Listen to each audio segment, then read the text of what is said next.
Leyes de Burgos, promulgated on the 27th of December 1512 in Burgos, Kingdom of Castile, was the first codified set of laws governing the behavior of Spaniards in the Americas, particularly with regards to the indigenous peoples of the Americas. They forbade the maltreatment of the indigenous people and endorsed the conversion to Catholicism. The laws were created following the conquest and Spanish colonization of the Americas in the West Indies, where the common law of Castile was not fully applicable. The scope of the laws was originally restricted to the island of Hispaniola but was later extended to Puerto Rico and Jamaica. These laws authorized and legalized the colonial practice of creating encomiendas, where Indians were grouped together to work under a colonial head of the estate for a salary, and limited the size of these establishments to between 40 and 150 people. They also established a minutely regulated regime of work, pay, provisioning, living quarters, hygiene, and care for the Indians in a reasonably protective and humanitarian spirit.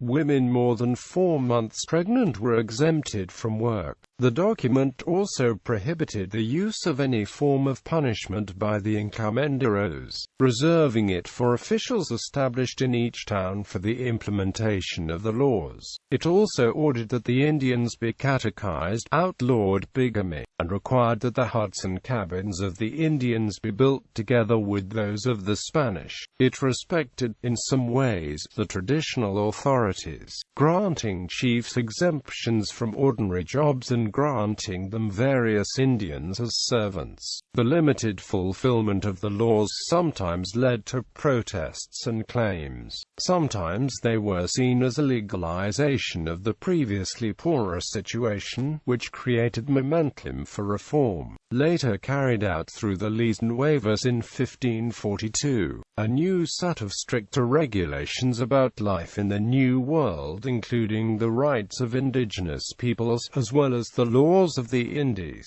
to encompass the papal bull and all edicts. Origins. Cardinal Archbishop Domingo de Mendoza of Seville heard reports of the abuse of the Americas Indians and sent a group of Dominican missionaries to Hispaniola to stop the maltreatment. They could not legally stop it, but missionaries made complaints and stirred up a debate that the settlers feared would make them lose the property interests. Fray Antonio de Montesinos preached to the colonists that they were sinning and did not have the right to force the Indians to serve them, claiming they should only be converted to Christianity. The colonists disagreed and decided the best way to protect their interests was to come together as a group and choose a Franciscan friar named Alonso de Espinal to present their case to King Ferdinand II of Aragon and refute Montesinos' accusations. The colonists' plan backfired, though, and the Spanish king was outraged by the cases of maltreatment of the Indians. To solve the moral and legal question, he commissioned a group of theologians and academics to come up with a solution. Dominican friars, under the sponsorship of Diego de Deza, supported the scientific examination of Christopher Columbus's claims for exploring the West that he presented to the ruling Queen of Castile, Isabel I of Castile, and her husband, King of Aragon Ferdinand II of Aragon. After 1508, the friars made the case to defend the aboriginal American Indians from becoming serfs or slaves of the new colonists. The friars and other Spanish academics pressured King Ferdinand II of Aragon and his daughter, ruling Queen of Castile, Joanna I of Castile, to pass a set of laws to protect the rights of the natives of the New World, which were to be the 1512 Laws of Burgos.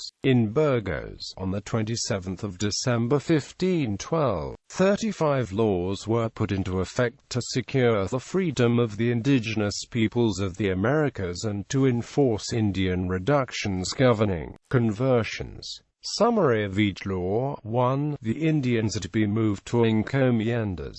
For every 50 Indians, 4 lodges shall be built. This land cannot be taken from them since they were taken from their original land. The Indians will do the planting of all of the food. During the proper seasons, the encomenderos will have the Indians plant corn and raise the hens. 2. The Indians will leave the land voluntarily to come to the encomiendas so that they shall not suffer from being removed by force. 3. The citizen to whom the Indians are given must erect a structure to be used as a church. In the church must be a picture of Our Lady and a bell with which to call the Indians to prayer time. The person who has them in the encomienda must go with them to church every night and make sure they cross themselves and sing several hymns. If an Indian does not come to the church, he is not allowed to rest the next day. 4. To make sure the Indians are learning Christianity properly, they shall be tested every 2 weeks and taught what they do not know by the encomendero. He shall teach them the 10 Commandments, the 7 deadly sins, and the Articles of Faith. Any encomendero that does not do this properly will be fined 6 gold pesos. 5. A church will be built equidistant from all estates. On Sundays, Mass shall be observed and a feast will be eaten. If the encomendero does not bring his Indians, he will be charged 10 gold pesos. 6. If the church is too far away, another will be built. 7. The priests who collect tithes from the estates must have priests continually in the churches of the estates. 8. There shall be churches built at the mines so that the Indians working the mines may hear Mass on Sundays. 9. Whoever has 50 Indians must choose one boy who the encomendero thinks is able to be taught to read and write, and also the importance of Catholicism. This boy will then teach the other Indians because the Indians would more readily accept what the boy says than what the Spaniards says. If the encomendero has 100 Indians, 2 boys shall be chosen. The faith must be ingrained into the heads so the souls of the Indians are saved. 10. If an Indian falls sick near where there is a priest, the priest must go to him and recite the credo and other profitable things of the Catholic faith. The Indian shall make confession without being charged a fee. If the Indian is to die, he shall be buried with a cross near the church. If he is not buried, the encomendero owes a fine of 4 gold pesos. 11. The Indians must not be used as carriers for transporting things to the Indians at the mines. 12. All Spanish inhabitants who have Indians in an encomienda must have the infants baptized within a week of the birth. 13. After the Indians have been brought to the estate, gold shall be searched for as follows. Indians in an encomienda must search for gold for 5 months a year, and at the end of the 5 months are allowed to rest for 40 days. During the 40 days, the Indians are not to be employed unless they are a slave and accept to plant the crops. During the 40 days, the Indians will be further instructed in faith since they have more time to learn. 14. The Indians must be allowed to perform the sacred dances. 15. All citizens who have Indians are required to feed them breads, jams, peppers, and on Sundays feed them dishes of cooked meat. For every offense,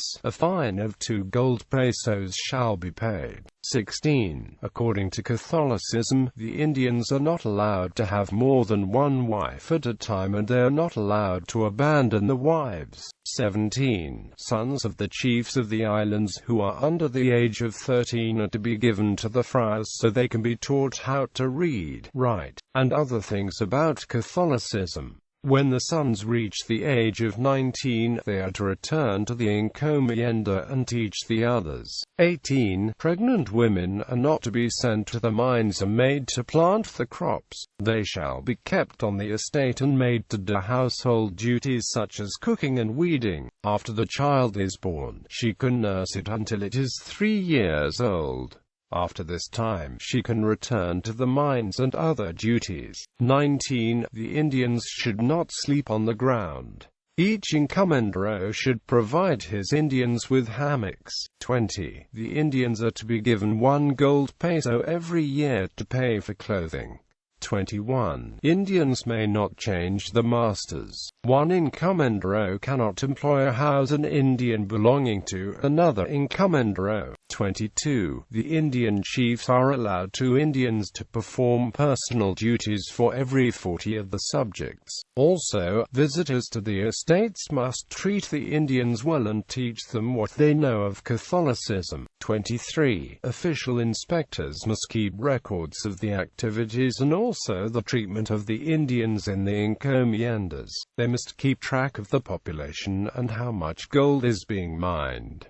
24. The Indians are not to be physically or verbally abused for any reason. 25. The Indians are not to be used in private trade or for any other economic interest. 26. Encomenderos that have their Indians working in distant mines shall combine efforts with other estates to help provide food for the Indians. 27. Indians from other lands must also be taught the things of the Catholic faith.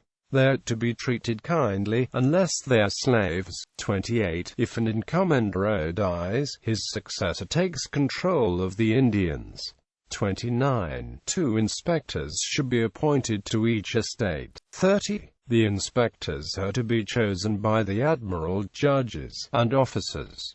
These people should be compensated by being given Indians in encomienda. 31. Villages should be inspected 2 times a year, once in the beginning of the year, and once in the summer. 32. If there is a runaway Indian, inspectors cannot apprehend them. They must be given to a man of good conscience who will find the Indians encomendero. 33. All inspectors should hold a copy of the Laws of Burgos, signed by the governor. 34. Inspectors must be provided residencias. 35. One person may not have more than 150 Indians and no less than 40 Indians in encomienda at one time. Amendments were added to the Laws of Burgos on the 28th of July 1513. 1. Indian women married to Indian men are not to be forced to serve with their husbands at the mines or anywhere else unless it is by their own free will or unless the husbands wish to take them. 2. Indian children do not have to do the work of adults until they reach the age of 14. They are then made to do the tasks of children, like weeding or working in the parents' estates. 3. Unmarried Indian women who are under the authority of the parents have to work with them on the lands. Those not under the authority of the parents must be kept apart so they don't become vagabonds. 4. After 2 years of service, the Indians are free to go. By this time they will be civilized and proper Christians, able to govern themselves. Results: the Laws of Burgos did nothing to save the indigenous peoples of Hispaniola. The Indians of the Americas were still heavily exploited, with significant population declines, which arose the conscience of Bartolomé de las Casas, a former encomendero who regretted his ways and spent the rest of his life working to bring freedom back to the Indians. He wrote what kind of doctrine could be taught by unlettered and worldly laymen, commonly for the most part ignorant even of crossing themselves, to infidels of a language very different from Castilian who never learned but these few words: "Give me water, give me bread, go to the mines, go to work," and who had yet be taught the first principles of the Christian faith. He believed that the New World was granted to Spain and Portugal solely for the conversion of the native residents. The Indians, he believed, should not be used for other purposes, especially not for profit. The only solution was to remove the presence of the Spanish colonists from the Indians, except for practicing missionaries. On the 28th of July 1513, 4 more laws were added in what is known today as Leyes Complementarias de Valladolid 1513. 3 related to Indian women and Indian children and another more related to Indian males. They were longer operational till the 17th of November 1526, when the so-called Ordinances de Granada 1526 came effective. These new amended laws reflected the theological and political disputes within the Spanish theologians and the intervention of the Roman Catholic Pope's advices included. They have been dealt with since the creation of the Council of the Indies, March 1523, by King Charles I of Spain, the son of Queen Joanna I of Castile, the Mad, whose first president was Dominican friar and cardinal of the Holy Roman Church since 1530 under Pope Clement VII Medici, a former general of the Dominican Order 1518 to 1524, Juan Garcia de Loaiza y Mendoza, Archbishop of Sevilla 1539 to 1546. The later, or Ordinances de Granada 1526, were discussed mainly between King Charles I of Spain and Licenciado Rodrigo de Figueroa as a consequence of the extensive institutional battling promoted by famous Dominican Father Bartolomé de las Casas, an offspring of a merchant family from Seville, dealing in the past with black African slaves brought to the Caribbean islands, apparently, since no less than 1501, borrowing perhaps, in some cases, of the sociological views on evangelization of renowned Scottish professor at University of Paris, c. 1510, John Mayer.